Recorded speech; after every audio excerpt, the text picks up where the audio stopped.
수도권 지역의 생생한 경제 소식을 알아보는 수도권 이코노미 시간입니다. 매주 목요일은 알아두면 돈이 되는 생활경제, 재테크 이야기 하고 있습니다.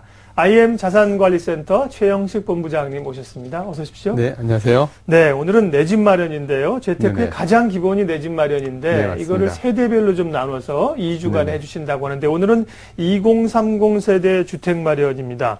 2030 세대 주택 마련이 좀 멀어 보이긴 하는데요. 예, 네네. 준비를 어떻게 시작해야 됩니까? 지금 2030 세대를 보면은 그 취업은 되게 늦어지고 또 자금 준비가 많이 좀 안 된 상황인 분들이 많습니다. 그리고 소득도 예전보다 좀 많이 작아졌다라고 보면 될 것 같은데요.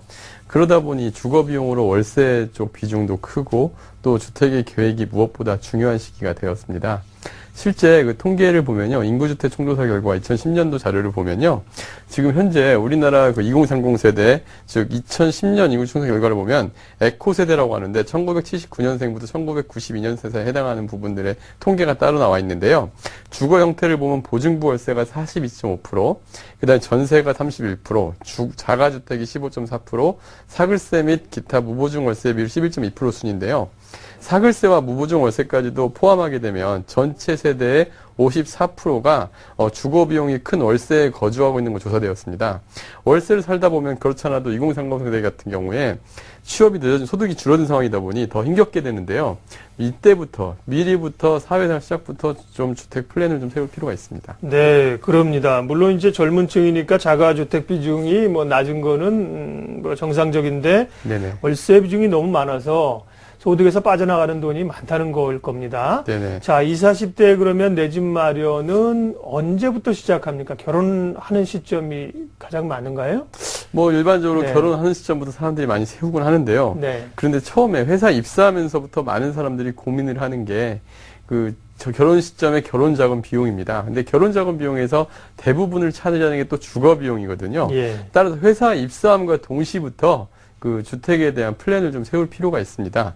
그래서 특히 이 결혼 자금 중에 전월세부터 시작하게 되는데요. 전월세는 또 어떻게 해야 될지, 어느 지역을 해야 될지, 나의 자금 계획은 어떻게 세워야 될지를 회사 입사에 처음 소득이 들어올 때부터 플랜을 세우고 거기에 맞는 준비를 해야 되는 게 정말 중요한 것 같습니다. 네.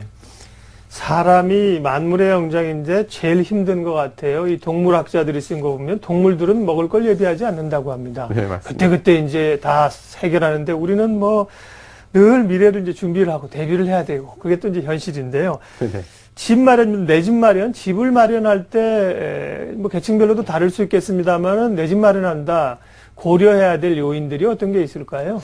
예, 저희가 이제 주택을 고를 때 고려하는데 그게 좀 크게 세 가지로 보고 있습니다. 예. 저희는 주택과 사람의 적합성이 좀 중요하다 생각하는데요. 크게 세 가지로 첫 번째는 재무적 적합성, 그 다음에 저희가 볼 때 지역적 적합성, 그리고 주택의 적합성 세 가지를 좀 저희는 많이 살펴보고 있는데요. 하나씩 살펴보면 주택의 플랜에 있어서 가장 중요한 거는 재무적 적합성입니다. 자신의 주거 형태하고 주택의 그 자금의 비중이 자신에게 맞는 자금 비중에서 맞는 방법이냐를 고려하는 건데요. 많은 하우스푸어들이 양산됐던 이유들도 자신의 재무적성에 맞지 않은 주택을 구입했기 때문에 그런 사례자들이 많았습니다. 사전에 자신의 소득과 지출 상황에서 현재 자산에서 어느 정도 대출까지가 그때 감당이 가능한지도 한번 체크를 해봐야 되고요. 그 다음에 세금적인 부분은 적절한지 이런 부분들까지 다양하게 좀 플랜을 좀 세워야 되는데 이런 재무적 적합성이 네. 무엇보다 중요하다고 보여집니다. 우리가 통상 집을 마련할 때는 집에 투자해볼까? 집 좀 사볼까? 보통 이제 투자에 대한 개념이 많은데 네네. 본부장님이 적합성이라는 얘기를 좀 하셔서 좀 생소하기도 합니다. 투자에 관한 부분은 고려를 안 하시는 건가요? 좀 투자에 대한 부분은 고려를 안 하지는 않습니다. 네. 안 하지는 않는데, 근데 그동안 많은 분들이 그런 투자성에 초점을 맞춰서 집을 사다 보니까 자신의 집의 상황과 맞지 않은 집들을 투자하는 경우들이 많았습니다. 근데 투자성이라는 거는 실질적으로 지금 우리나라 주택 보급률이 이미 100%가 넘어선 시장에서 현재 투자성 고려보다는 자신에게 맞는 집, 주거용 쪽으로 접촉하는 게 오히려 더 안정성이 큰 것 같습니다. 네. 그래서 일단 저희는 투자성보다는 자신에게 맞는 방법을 찾아가는데요. 그래서 두 번째로 저희가 고려를 하는 게 그래서 바로 보는 게 지역적 적합성입니다. 네, 네. 현재 출퇴근 거리, 그리고 자녀 교육과의 연계성, 주변 생활시설들을 전부 다 검토를 해서 자신 두 분의, 그러니까 부부라고 한다면 그 두 분의 상황, 그리고 가족 전체의 상황을 고려하는 건데요. 어찌 보면 지역적 적합성이 입지를 고려한 부분이기 때문에 투자성하고도 굉장히 밀접한 부분일 수도 있습니다. 그래서 함께 고민할 필요도 있습니다. 주택을 구입할 때 뭐 당장 구입할 수도 있고 준비할 수도 있지만 고려할 요인들로 적합성, 재무적 적합성, 일단 뭐 재정적 여건을 따져봐야 될 거고요. 지역적으로 적합성 당연합니다. 근데 주택의 적합성이라 그러셨습니다. 주택의 적합성이란 뭘까요? 네, 주택의 적합성은 사실은 저희가 좀 만든 용어 중에 하나인데요. 바로 그 면적하고 건물의 흠결하자 부분 요즘들에 상당히 좀 많이 나옵니다. 저희도 집을 알아보다 보면은 많은 부분 이 에너지 절감이라든가 이런 하다못해 이제 월 그 난방비라든가 이런 걸 또 조정하는 것도 주택의 적합성을 보다 한다면은 건물에 대해서도 좀 알 필요가 있거든요. 그래서 거기에 자기에게 맞는 집이냐를 또 따져보는 거고요. 또 하나는요. 많은 신혼부부들이나 2030 세대 집을 구할 때 전월세를 구하게 되는데 법률적 지식들이 좀 부족한 경우들이 많습니다. 특히 임대차 관계에서 임대차 보호법상에서 어디까지가 보호가 되는지 자신에게 맞는 그 임차 부분에서 위험성은 없는지를 고려하는 건데 이것도 바로 저희가 주택의 적합성으로 보고 있습니다. 만약에 이 상기 지금까지 말씀드린 세 가지 적합성을 자신에게 맞게 분석을 하고 고르실 줄만 안다고 한다면은 최소한 하우스푸어는 빠지지 않으면서 자기의 주거 형태에서 안정적인 우리가 주거를 할 수 있다라고 보여집니다. 네. 재테크의 가장 기본인 내 집 마련 이야기였고요. 오늘은 2030 세대의 내 집 마련 전략입니다. 그 가운데서 이제 가장 현실적인 게 재정적 문제, 돈 문제 아니겠어요? 네네네. 재정적 적합성 문제를 먼저 재정 문제를 계획하고 풀어 나가야 될 텐데 그 부분 구체적으로 말씀해 주십시오. 네.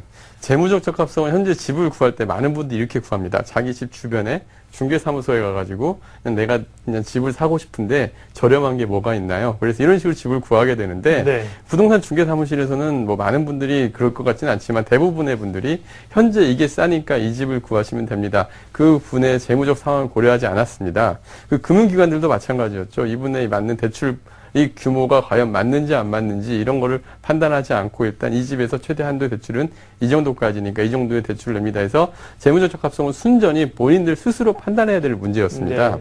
그런데 사실은 이 부분을 경험이 없다 보니까 투자성만을 보고 자기에게 맞지 않는 70%의 대출을 받으면서 대출 상환 여력도 안 되는데 구하곤 했는데요.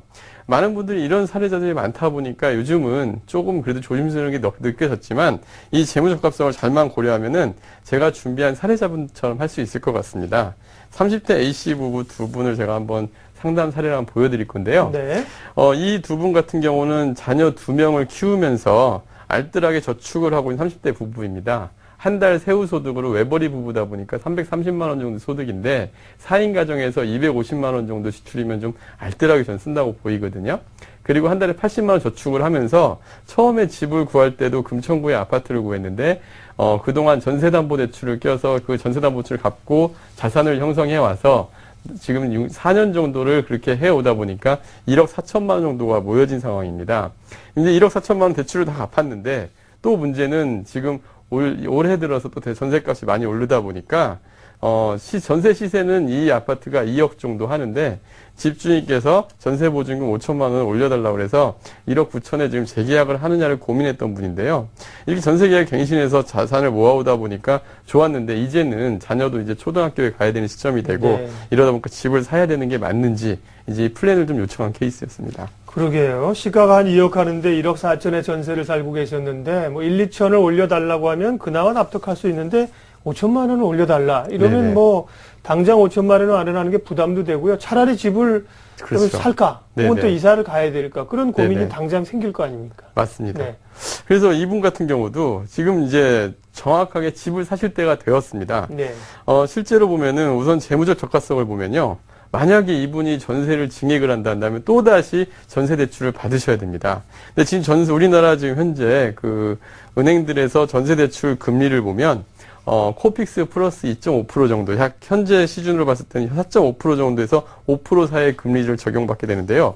만약에 이분이 전세 시세에 2억이라고 치면 그 2억에 해당하는 돈을 대출을 받게 됐을 때 6천만 원 대출을 받게 됐을 때 한 달 순수 이자 비용만 22만 5천 원을 내게 됩니다.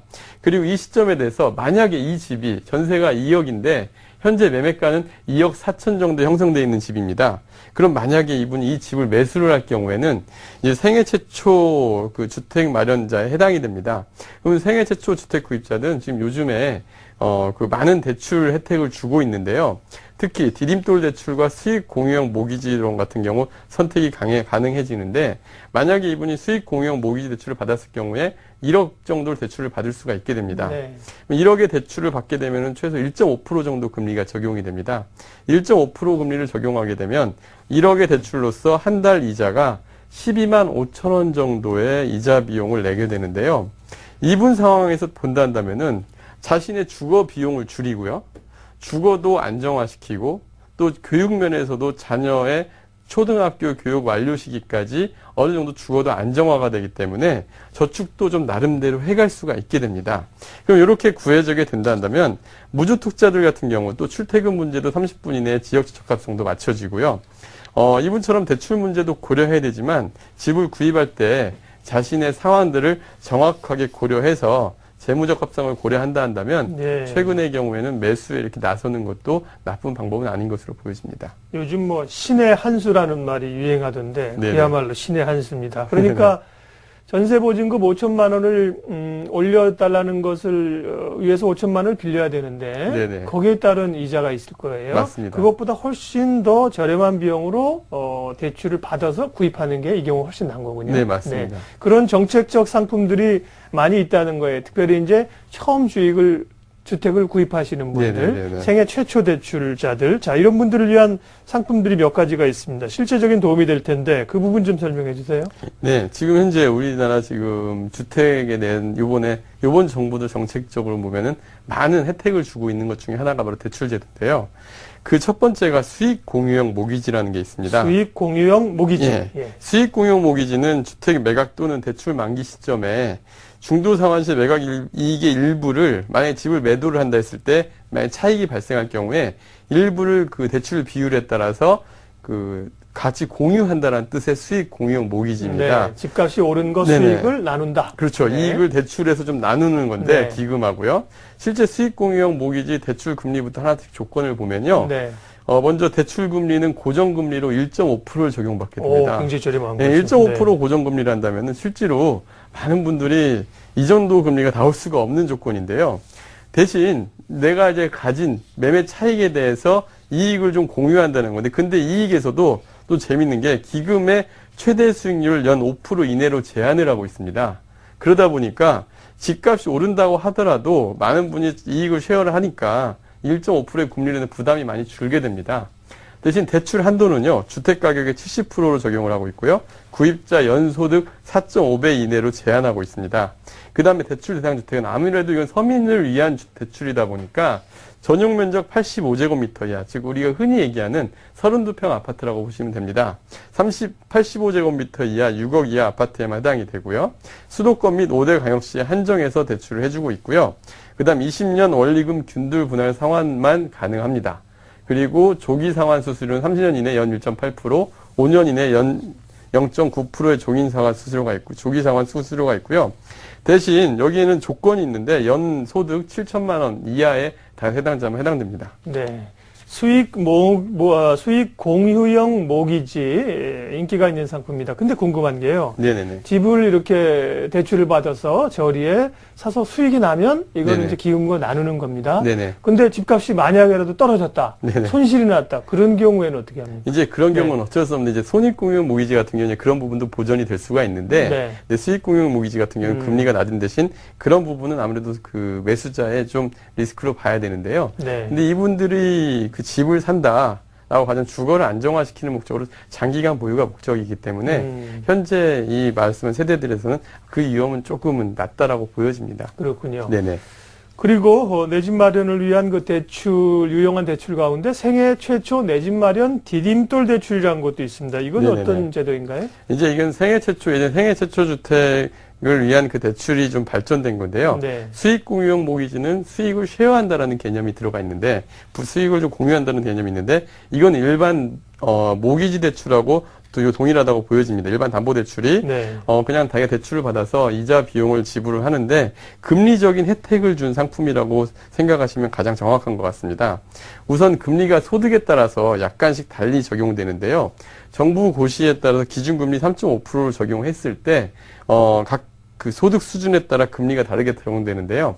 만약 10년 만기 상품으로 월 원리금 균등 분할 상환을 했을 때 소득 2천만 원 이하는 2.8%, 2,400, 3.0%, 6천만 원 이하에서 4천만 원까지는 3.3%인데요. 30년까지 최대 3.6%부터 최저 2.8%까지니까 지금 현재 우리나라 시중은행의 그 담보대출 금리가 네. 3.2에서 4%대까지인 거와 비교를 해보면 한 0.5에서 0.8% 정도의 이율 혜택을 준다라고 보시면 될 것 같습니다.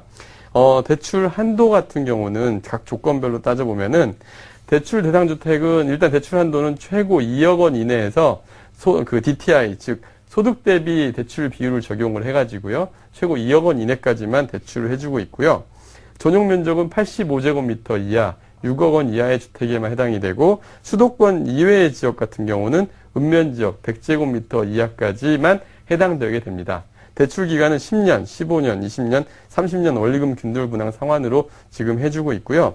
이 생애 최초 대출, 내 집 마련 디딤돌 대출, 그 다음에 수익 공유형 모기지 네. 이런 부분들은 만약에 여기 해당된다 한다면 적극 활용해 보실 필요가 있을 것 같습니다. 근데 바로 궁금증이 있습니다. 앞서 네네. 수익 공유형 모기지는 대출 금리가 1.5%였어요. 네네네. 근데 지금 말씀하신 것은 2% 후반에서 3% 중반이거든요. 네네네. 그러면 다 수익 공유형을 가겠네요.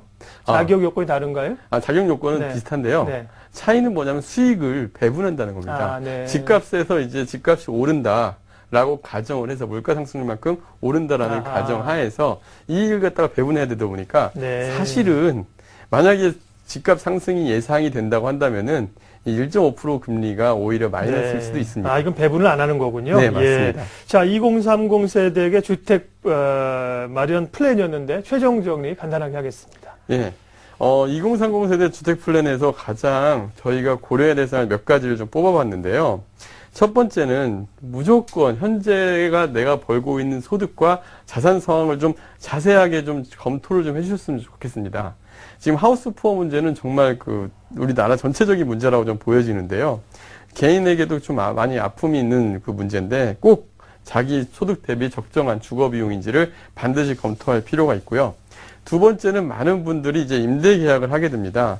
임대차 계약의 경우에는 금액의 안정성도 고려해야 되지만 법률적 문제가 꼭 좀 사전에 준비가 돼야 되는데요. 네. 그래서 사전 등기부등본이라든가 이런 건 확인이 필수입니다. 그리고 세 번째는 전세로 갈 것이냐, 매매로 갈 것이냐에 대한 부분을 많이 고민을 하시게 될 텐데, 나갈 때 금융비용 같은 경우는 철저하게 준비를 해야 될 것 같고요. 그리고 세금 부분까지 같이 판단을 해야 될 것 같습니다. 또 지역도 많은 분들이 다음 문제는 지역인데요. 지역도 많은 분들이 되게 자기가 알고 있는 지역에서만 판단하는 경우들이 많은데 조금 광역적으로 준비해야 될 필요가 있을 것 같고요. 그리고 대출 상품은 방금 얘기한 디딤돌 대출이라든가 수익공용 모지도 꼭 참고하시길 바라겠습니다. 네, 수도권 이코노미 2030 세대 내 집 마련 계획. 다음 주에는 4050 세대를 위한 또 내 집 마련 계획을 전해주실 계획입니다. IM 자산관리센터 최영식 본부장님 함께했습니다. 고맙습니다. 네, 감사합니다.